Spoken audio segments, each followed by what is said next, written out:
এই ভিডিওটা তোমাদের মাথা ঘুরিয়ে দেবে বন্ধুরা। দেখো, এখানে একটা মেয়ে রাস্তার সাইডে বসে সে ফুল বিক্রি করে। তখনই তার কাছে এক পুরোহিত আসে।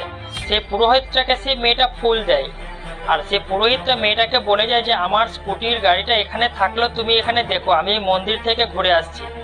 কিন্তু পুরোহিতটা গাড়ির চাবিটা গাড়িতেই ভুলে চলে যায়। এরপর যা হয় তা দেখলে তোমরা বিশ্বাসই করতে পারবে না। দেখো, যখনই এই মেয়েটা রাস্তার ওই দিকে যায় তখনই একটা লোক দেখো গাড়িতে চাবি লাগানো দেখে খুব খুশি হয় আর তার গাড়িটা নিয়ে যাওয়া তালে থাকে। কিন্তু এই লোকটাকে দেখে মেয়েটা ছুটে চলে আসে। দেখো, লোকটাকে হাতে নাতে ধরে ফেলে। মেয়েটা যখন তাকে কিছু বলতে যায়, লোকটা আবার ঘুরিয়ে তাকিয়ে মারতে যায়। তারপরে পরই পুরোহিত চলে আসে। তোমরা বলো এসব লোকের সাথে কি করা দরকার? কমেন্টে অবশ্যই জানাও। ভিডিও ভালো লাগলে একটা লাইক করে চ্যানেলটা এই ভিডিওটা তোমাদের মাথা ঘুরিয়ে দেবে বন্ধুরা। দেখো, এখানে একটা মেয়ে রাস্তার সাইডে বসে সে ফুল বিক্রি করে। তখনই তার কাছে এক পুরোহিত আসে। সেই পুরোহিতটাকে সে মেয়েটা ফুল দেয়। আর